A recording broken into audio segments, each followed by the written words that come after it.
guys please switch your mobile phones off or put them on silent? Thank you.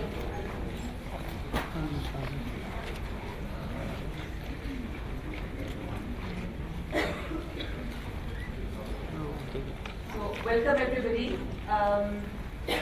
We will be switching between Urdu and English in this session, as is the tradition of Pakistan. And I'm Tanvir Hasan. I am an architect. I run a conservation firm in London. And I have known Nayyar Dada for a very long time because when I graduated from school in England, I returned to Pakistan and I was told that really you must work with Dada because he is the only person who understands the architecture of this country. So I did, and I was very fortunate. And today we are here to talk about Nayyar Saab's work. He doesn't need an introduction to this room, a well-known architect, who has contributed greatly to the landscape of Lahore. And the conversation today is about the importance of drawing and buildings, and how the two-dimensional image and the thought of an architect is translated into the three-dimensionality of the object. So, Nayyar? Bismillahirrahmanirrahim. Thank you very much. I think the focus is not on my work, it is on the relationship of art and architecture. And through drawings, I want to establish that relationship and cover this with our immediate past as to how the evolution in architecture has taken place. For that, I have worked out a visual setup. And my personal background starts from College of Arts days. And at that time, I was part of the first batch. Mayo School was folding up. And National College started. It was kind of a revolution, and we were very lucky that it was updated for modern times. And we were lucky because we got people from Fulbright and so many other American organizations, and they helped and sent their professors here. So I had the good luck of being exposed to the modernity of that time, which was at its zenith in West in 60s and 70s. So I was trained and taught by these modernists, and I was a modernist myself. And my first work, which I'll show you, but before that, I want to trace out the chronology of history of arts, which started with Mayo School of Arts in 1875. And again, that was a golden period of a time where the Britishers wanted to contribute in the field of arts and architecture. And for that, a luminary by the name of Lionel Kipling was sent. He started JJ School of Arts in Bombay, where Shaki Saab also studied. And then he was assigned to start Mayo School of Arts in Lahore. So this guy was told to make craft schools to produce draftsmen and craftsmen to assist British engineers and architects. So, I'm sorry.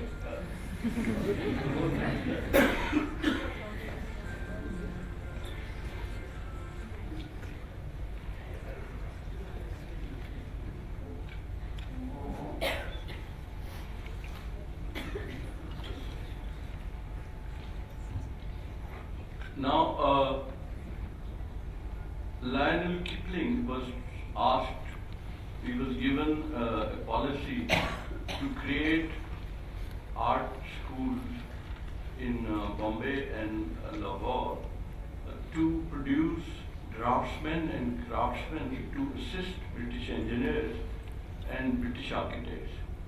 and it was specifically noted.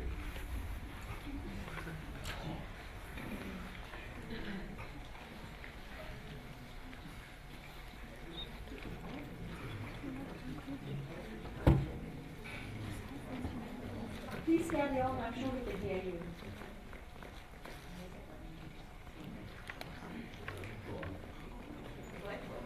The director normally takes some of these measures. If it doesn't, then I will.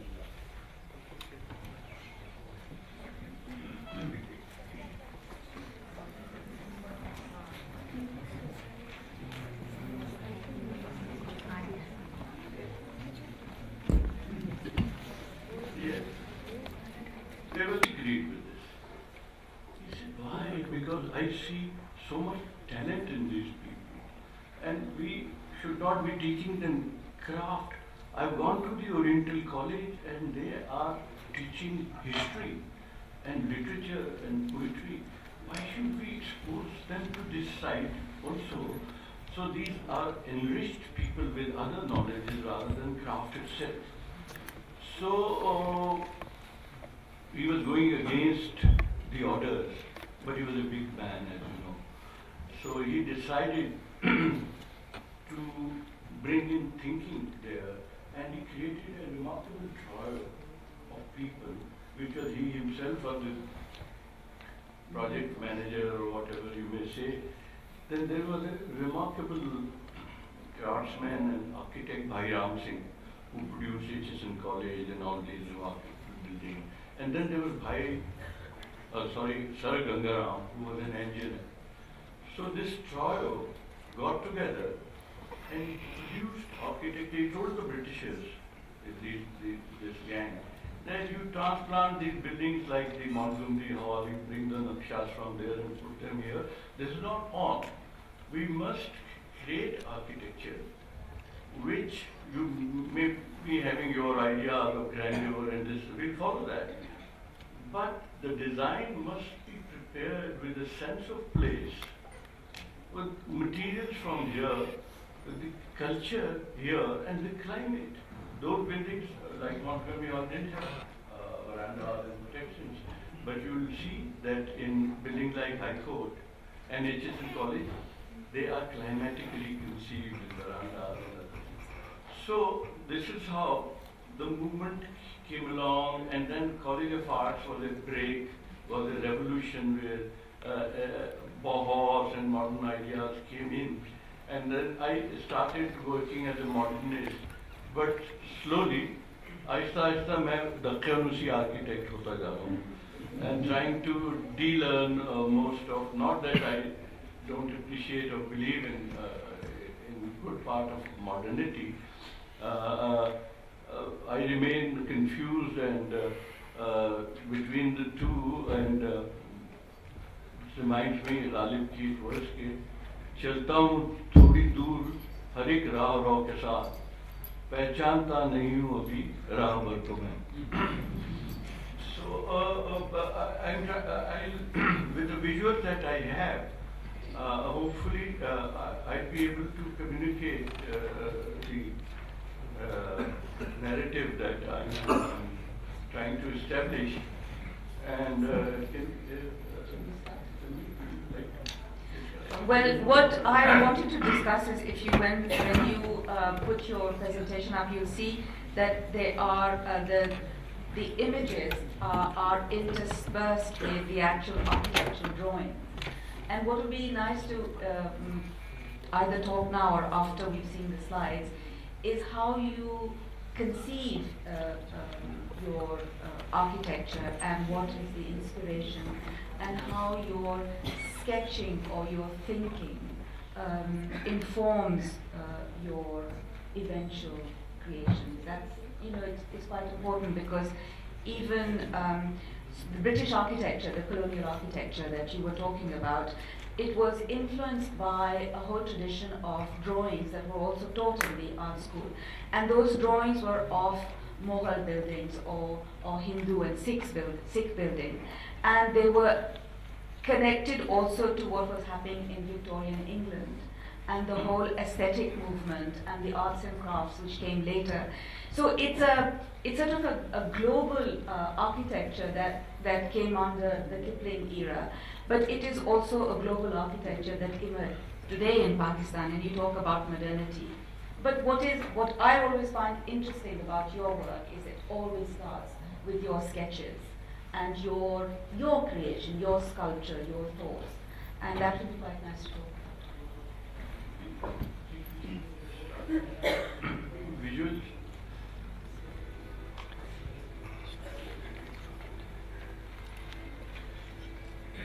In my period of training with my mentor Shakir Ali in School of Arts, we were closely relating our work to the environment, and which was produced by different kind of expressions of art. There was sculpture, there were paintings, and we were also interested in music. And Shakir was always surrounded by poets and writers. So all that, the environment of thinking and creativity was different from the cold-blooded basics of architecture, of utility, stability. The third part, aesthetics, was the one which was really being looked at very strongly. Well, this doesn't mean that architecture should not be utilitarian or stable in engineering. But the third part is the most difficult one, because aesthetics is a subject which I believe cannot be taught by textbooks, while engineering can be taught by textbooks. So this was the stronger part of that era when College of Arts created this environment.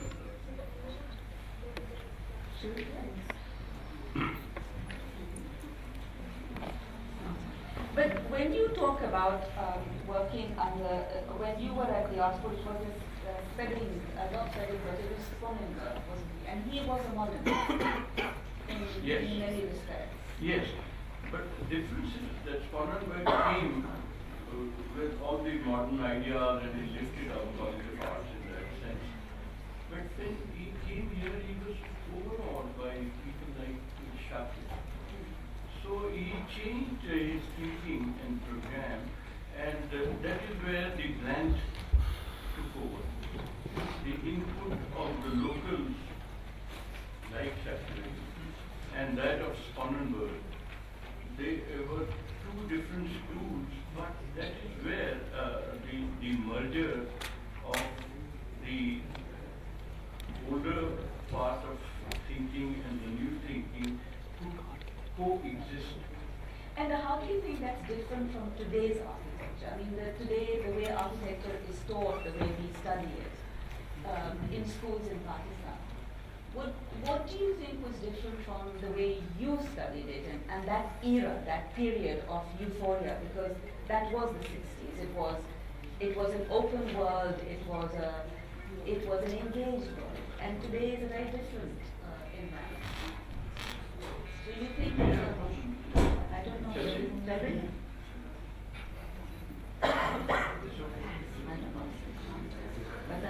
But so what do you think is different in the way it's taught today from the way it was taught in your time? I think the clarity part in the syllabi and the approach was far more grounded than it is now. The reason being, not so much problem with the education in school, it is the complexity of issues. Architecture has moved into an era which makes it frightfully difficult to deal with.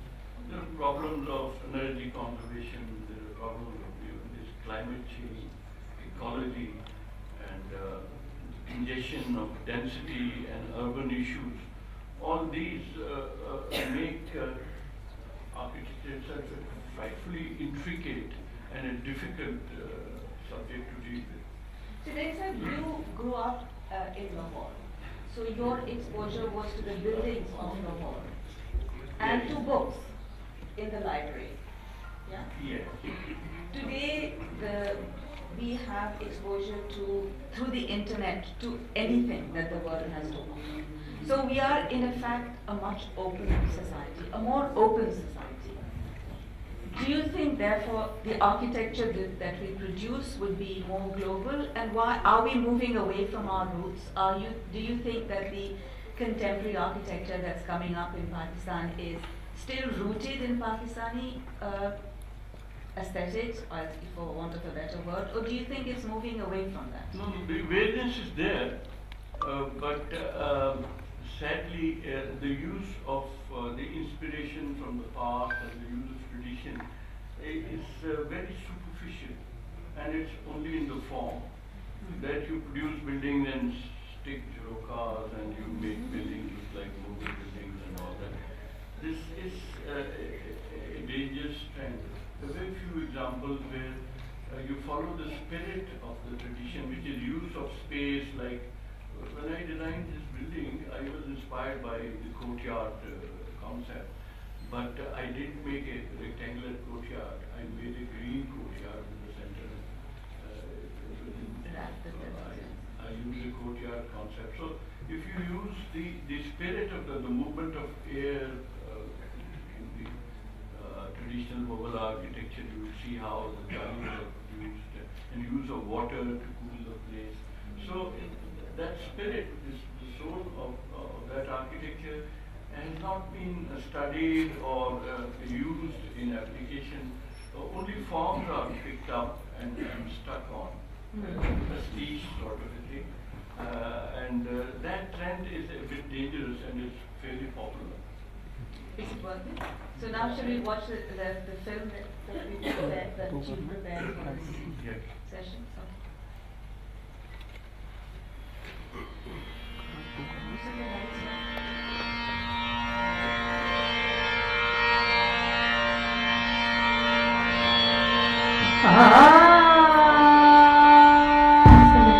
All lights be shut.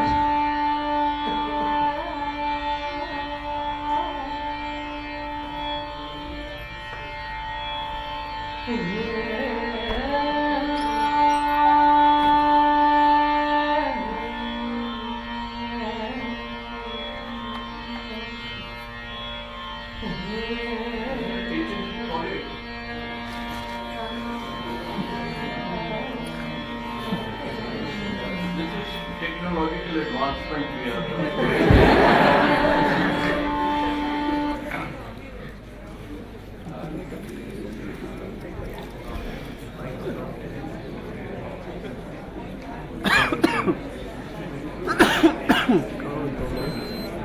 I think should we just continue talking while they sort of so you were talking about the whole idea of facadism, which is, you know, a way of describing your expression of pastiche. But is it to do with our understanding of the way we live and we use spaces? Because we use spaces very differently today than we did, say, in the 60s. And has that made a change, or do we understand, do we just copy ideas from magazines, or do you think we really think about how we live today? You see, life itself, modern life, follows trends, whether they're in fashion or the fields of human existence. And the trends today in the fast lane of life are obviously dictated by your exposure to print media, magazines, and what we see on television. And young architects, obviously, I am for possibility. I don't believe in repeating the past literally in its sense. It's only there to learn for what was good about it. It has to be validated. It can't be adopted as it is. So, but the forces of modernity and the speed of life today are too powerful to be competed by theories, that use here. So, it's a very interesting debate, or we need discourse to find out what is good for us. And again, this is you might say there are problems of congestion and climate change and ecology and lack of culture, all negative things. But there is one remarkable quality, which is the sense of freedom. Today, we are hopefully not captive of formulas, dogmas, and solutions that this is the solution to that. No. It has to be rejected. You can only deal with the situation with a totally open mind and find out where things are appropriate. And if anybody says, I've got a solution, I'm not going to agree with that, because things are changing so rapidly and moving in so many linear dimensions. But do you think that the study of our old buildings, our old urban landscape, really studying them and understanding them, there is one sort of tradition where you map them, and you map them, you draw them up, and then you copy them verbatim, and then there's another level of understanding how the building functioned and how people used it. The fact that in a traditional house you moved from in the summer time you lived in one part of the house, in the winter time you lived another part, you lived outside as much as you lived inside. Do you think the fact that we now live in small houses where we are contained in the space that we have to utilize, has that made our living different? Has that made our aesthetics different? Certainly, yes. Because the demand of space and also application of technology makes it more difficult to get your concerns of aesthetics and culture in place. Because when most architects now are designing flats and apartments, and if you were trying to find out your culture into a building which has an open kitchen, with its problems, we सारे घर में तड़का पे रहा है, and we have adopted it from that, but our food hasn't changed, and our eating habits haven't changed. So we have to somewhere make do with both, and that is a difficult challenge, and that is why there are no good buildings around. Very few. Most of our own architecture we rate as failures, really, because of the complexity of the situation where we were. And what about the quality of the construction itself? That is it's a disaster. Our construction industry, that includes our engineering. We haven't, as engineers, gone ahead with technology and good sense of advancement. Most engineering that we have here is outdated and not in pace with the development all over the world. And the way our construction industry has never been an industry. ठेकेदार का जो role है, it has been always shady and bad. So it has never taken off as an industry, and that's a huge disadvantage. Then do you think our sense of civics responsibility, the environment around the individual houses that we live in or the individual flats that you design, do you look, when you design a building, do you have to look at the surrounding area and how the sort of spaces, or do you think that there's something lacking in There's a lot of challenge. Most architects think that they've designed a building and their job is finished. That is not correct. Architecture is a performance around a space. The neighborhood is very important. The street culture around is important, and even connected to the cityscape. That is why the environment, the urban environment is no good. You may be having a few individual buildings, but that's not good enough. Because the areas in general are nobody's concern. It's not looked after by the architects themselves to start with. And LDA has no awareness of this sort of that there's something like area development and urban fabric and street culture and then the cityscape itself.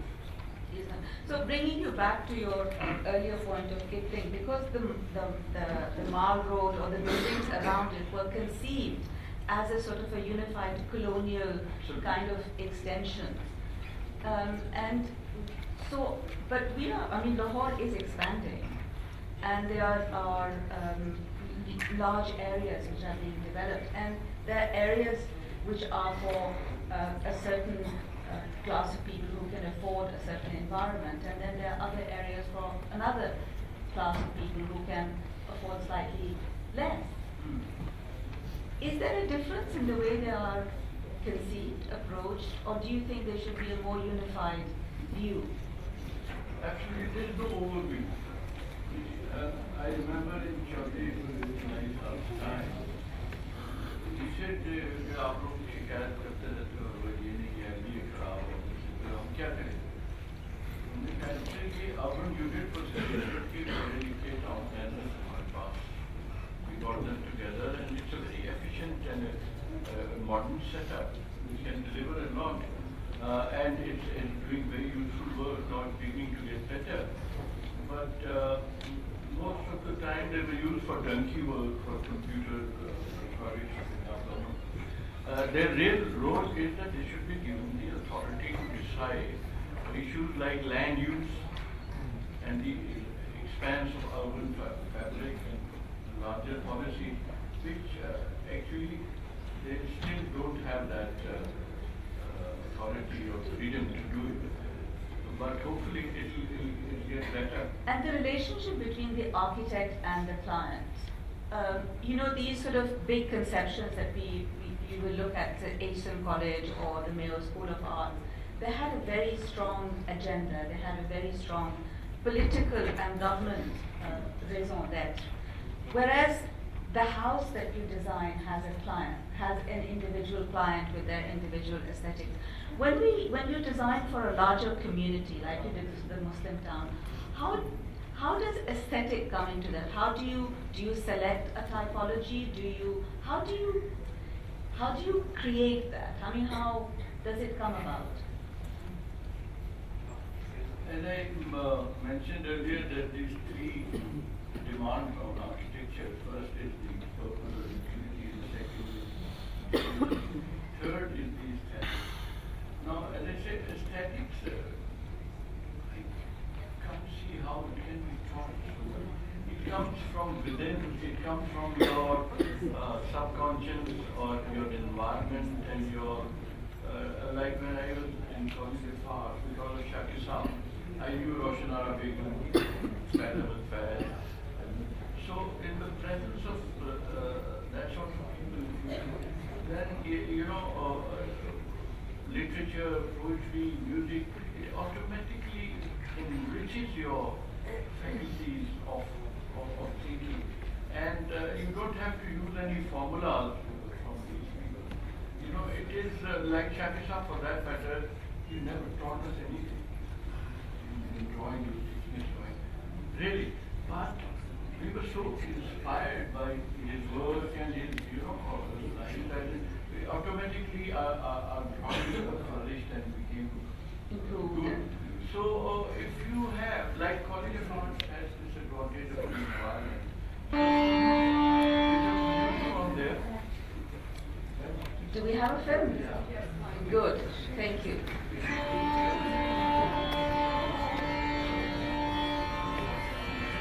My point, I'm running music parallel to architecture. So how rhythm and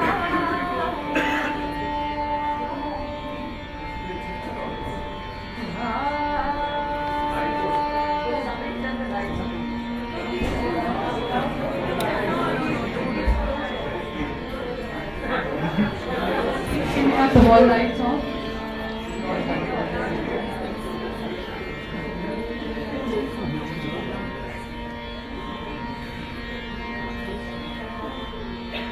Where are the lights? Why are the lights still on?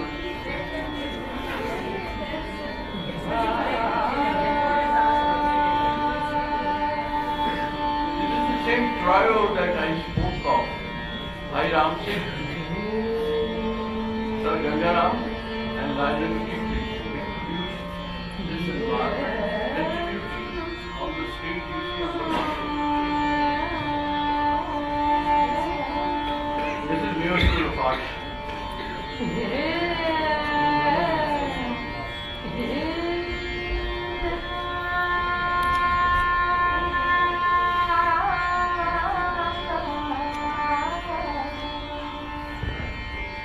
This was a drawing, watercolor painting that again in the classical tradition. And this is the first assignment I had in those modernist areas and produced in College of Arts Auditorium. And later, then my work changed with the influences around me. I got out of my Fulbright teacher's hold on me as a modernist and started looking at our own material and values. And these were the drawings which were produced from there.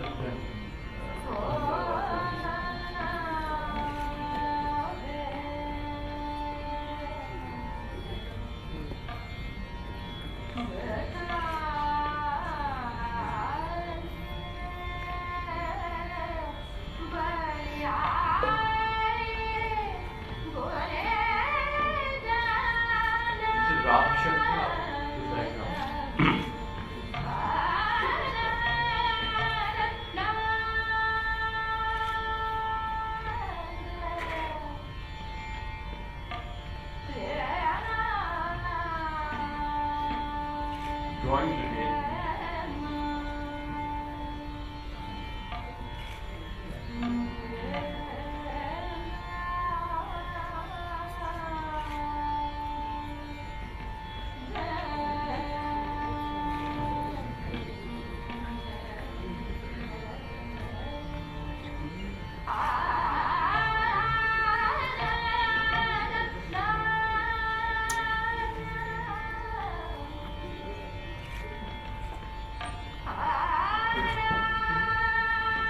Now nobody draws, everybody's got a computer to work, which is sad. I think some drawings should be retained.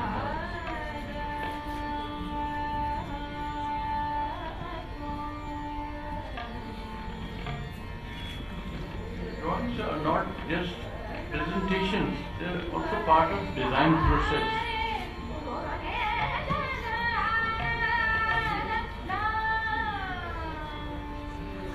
Shakir Saab's house. The drawing for it.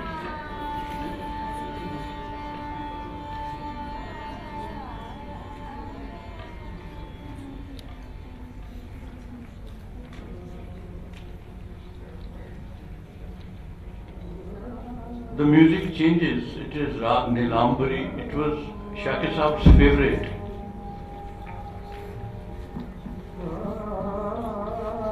Give a statement कि राग जो उसने गाया है ये इसका बाप भी नहीं गा सकता। मैंने कहा जी इसने गाया है कि क्या कह रहे हैं आप? कह रहे हैं ये बस गाया गया अब दोबारा नहीं गा सकता।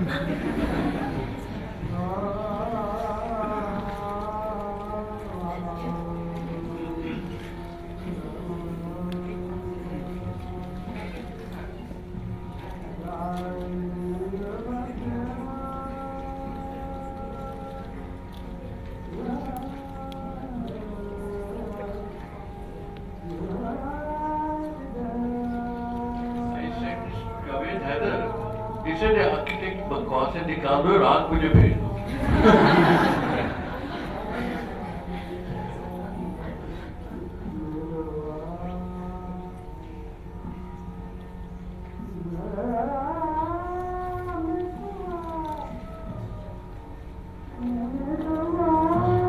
There's got only one bedroom, and this staircase in front goes nowhere.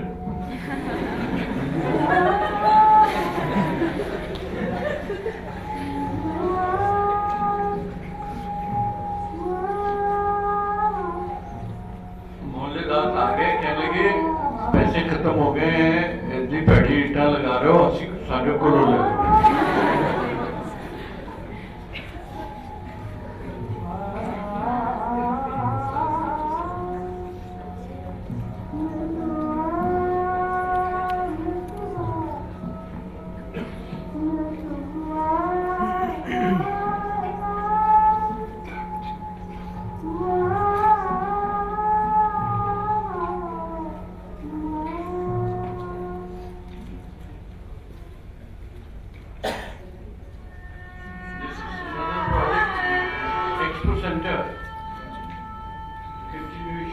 These are the drawings of the same spirit that we depend on local material and local factors, then an architecture emerges automatically, and then it is not adopted from anywhere. It grows indigenously from our own environment. Like these are the drawings, and now this is how they're used in brick and mortar.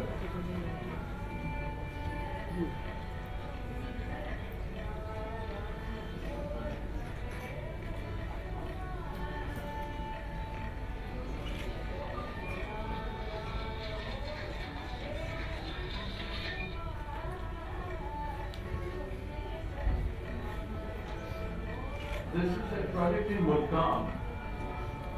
It's a bank building. But since it was in Multan, I thought it should look like a dargah more than the bank.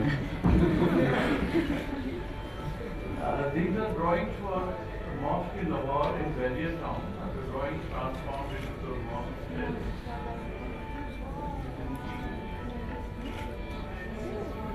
The special thing is this is the courtyards are green. Don't get heated up, and you can walk on them. In Badshah Masjid, your feet are burned if you're trying to walk on the courtyard.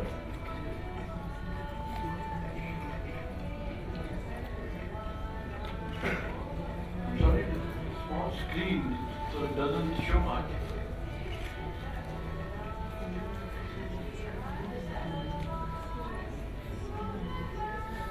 आप अगली seat पे है ना?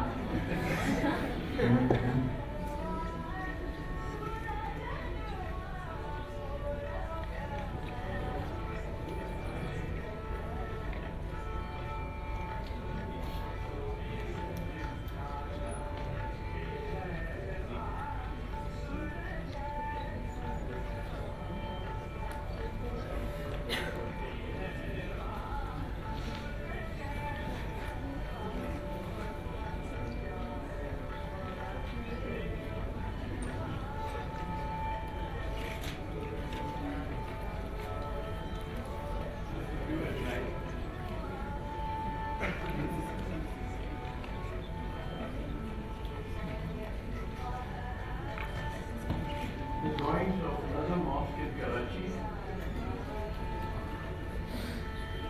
These are the main sketches and drawings.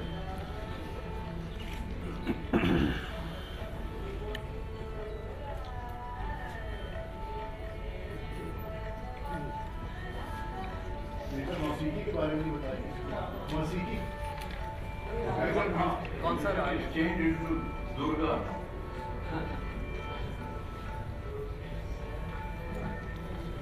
The mosque is built now. The structure is ready. You can see in this photograph. The finishing is going on.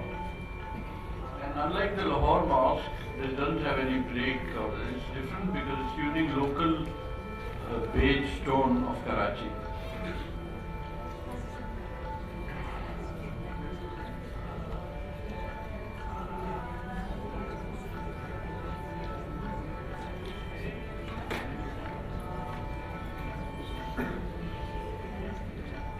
But do you see, when you conceive a building, do you sort of see it all as a complete image? I mean, you produce these wonderful sketches and drawings, but does the idea come to you from the site, or how do you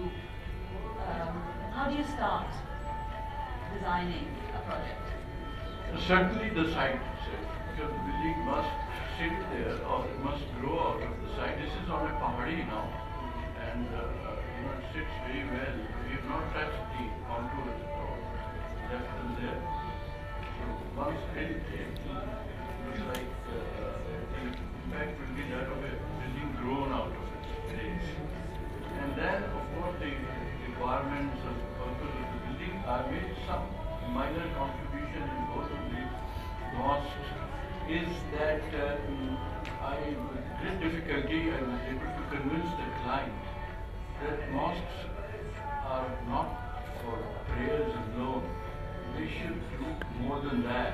And I've been able to push the requirements of an Islamic museum in it. I've got a huge library in it. And instead of a madrasa, I've added on a medical university instead. So that the mosques are, contributing other than just. And that program was at your insistence and a conversation with the client. Because the mosques and the mosque enclaves always have more than just a prayer space. In the past. It had shops and.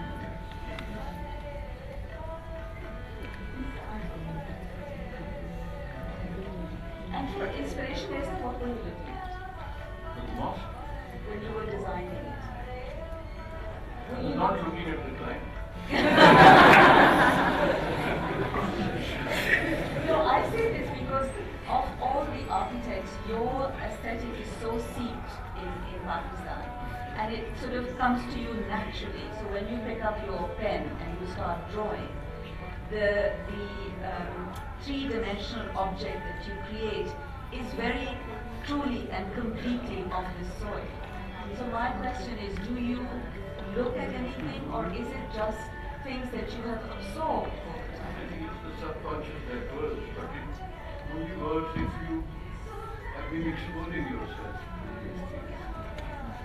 Because when you say we can do conservation job, if you've not been able to preserve your literature, music, poetry, and within your cities will have good conservation job, I don't think that can happen. Because it's life itself which has to be seen in larger perspective in terms of what are values.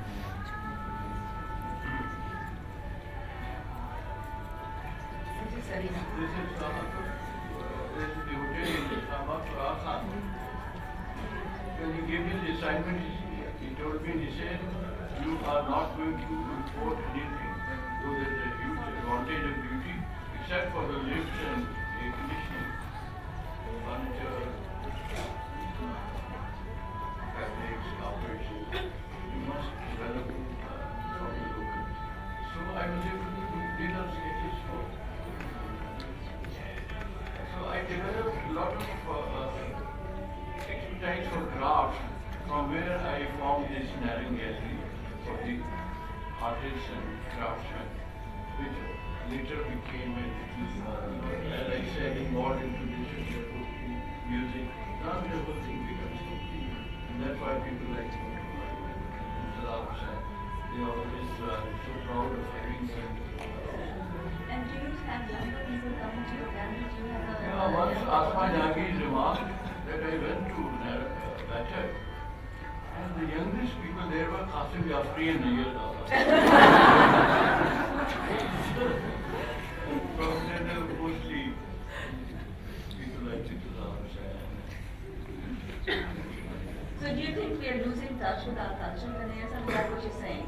I'm hoping that, I've gone to my favorite film song to support these, because this is work of around nature and life art. I've worked on the landscape here with natural materials, stone and wood. And then I begged Lashari Saab that there should be no buildings in the park. There was a shopping center, there was a Shadi hall, there were so many things. So he agreed, but he refused to stop this club which I made there, which is now laid out. It is already complete, made out of stone, cheap local stone and wood. Because I thought, like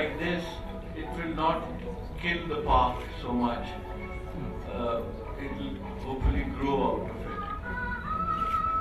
So all the textures and materials you can see. It's in Islamabad.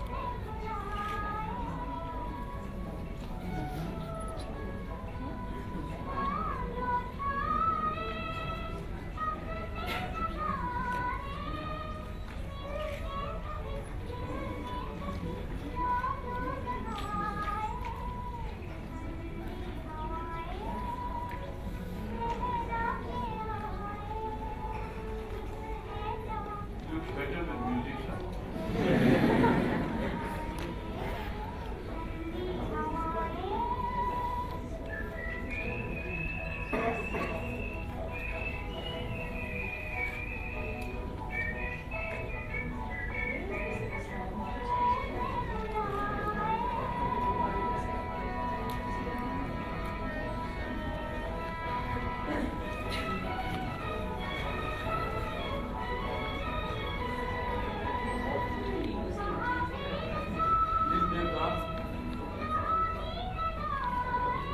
Which book is this? What building is this? It's the club in Elfheim Park in Islamabad.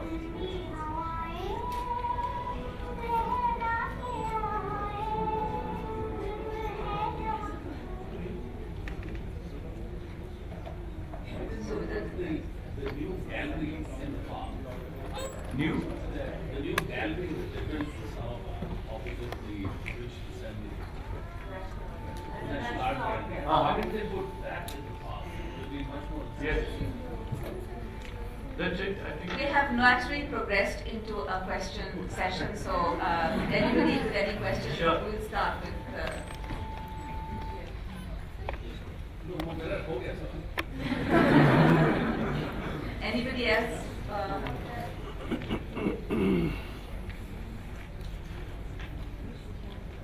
Yes, sir, I have a question. Do you use the ancient? Yes, I have a question. Do you use the ancient Feng Shui principles in your architecture, the ancient Chinese, where the fire, the four elements are used in the architecture, Feng Shui? I'm not a Buddhist. No, I read about it. It's very interesting, but go ahead.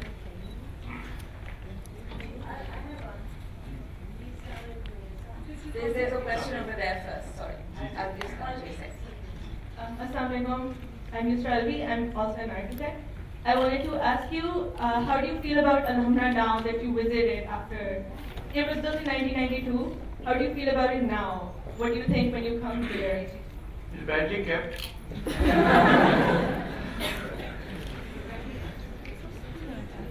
It's nice to see it alive, though, isn't it? Yes, actually the test of a building is not the interior design and function.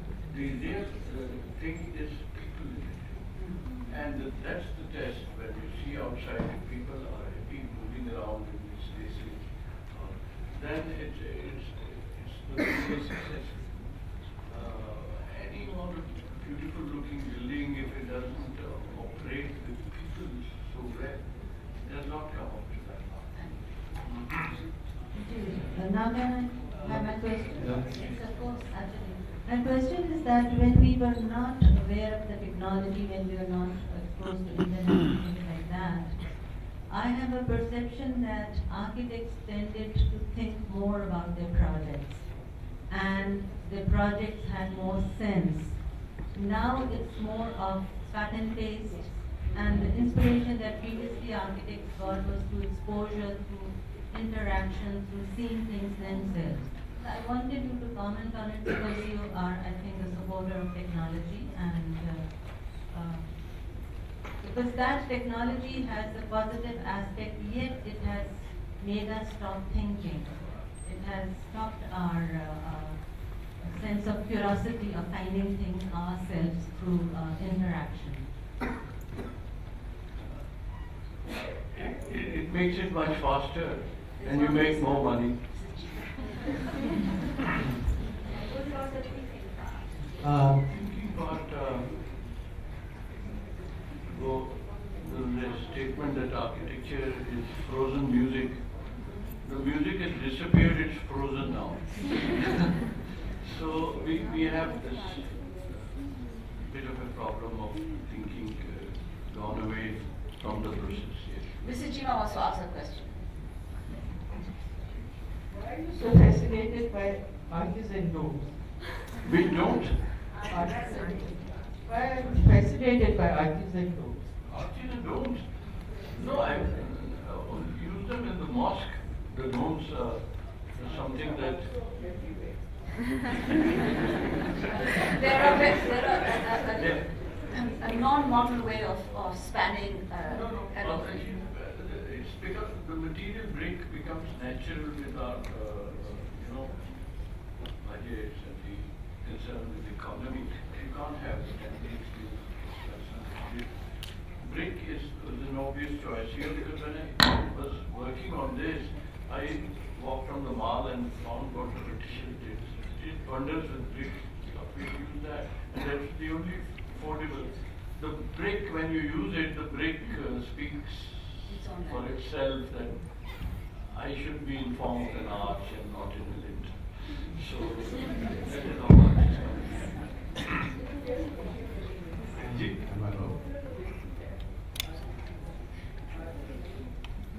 Yeah, okay, I'm here. An anecdote and a question. Anecdote is that you had music combining with two masks. I hope you have not, heard any Maulvi. And looking at your two masks, I was reminded of a similar architecture in Muscat, the Sultan Qaboos Mosque. I wonder if you have seen that. No. You have not seen it. Music, I think, is not un-Islamic. So, it doesn't create a problem. No, I don't think music. I think there should be more of it. Malik Saab objected on my lighting, and he said, look at this, he brought a Malaysian mosque video, which had red light coming up, and then green light coming down, and ripple. He said, do something bright, it is too dull. So I said, Malik Saab, एक condition पे मैं ये कर दूंगा कि आप साथ में एक डिस्को भी खोल दो। I got very upset on my mark.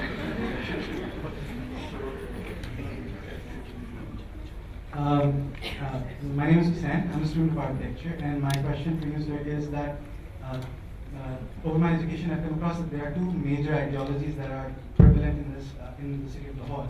You either have the traditionalist movement and you have the modernist movement. And the new generation of architects often find themselves in the middle of the spectrum. You have to sort of honor the tradition, but you also have to be progressive.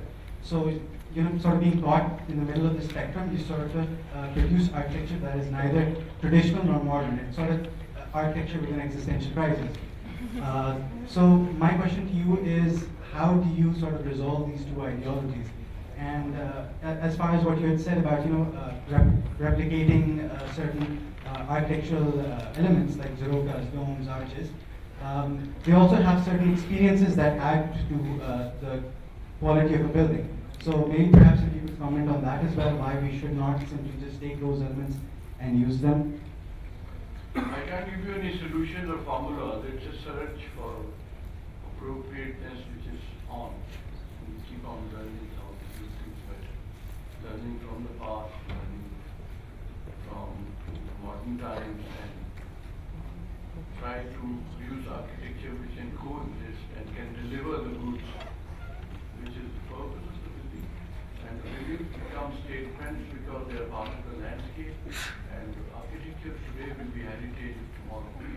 So we have to produce architecture which survives with time. And for that, there are no formulas.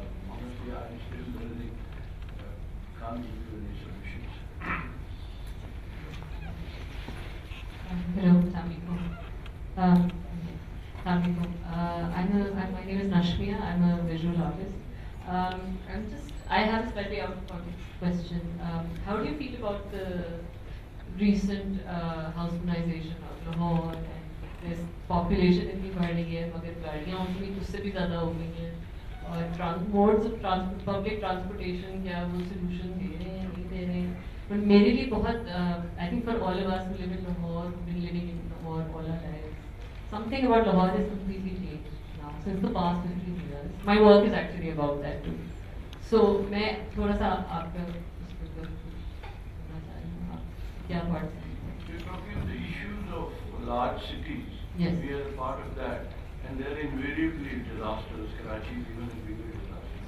So this is a huge problem which the architects are all aware of, but unfortunately they can't really contribute much because the control of the cities, in our case, our formal control is weak and our informal control of land mafias is much stronger.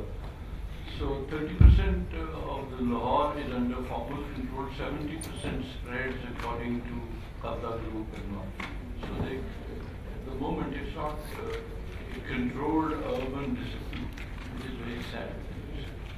We have to close the session. Thank you all for coming and thank you for all your questions.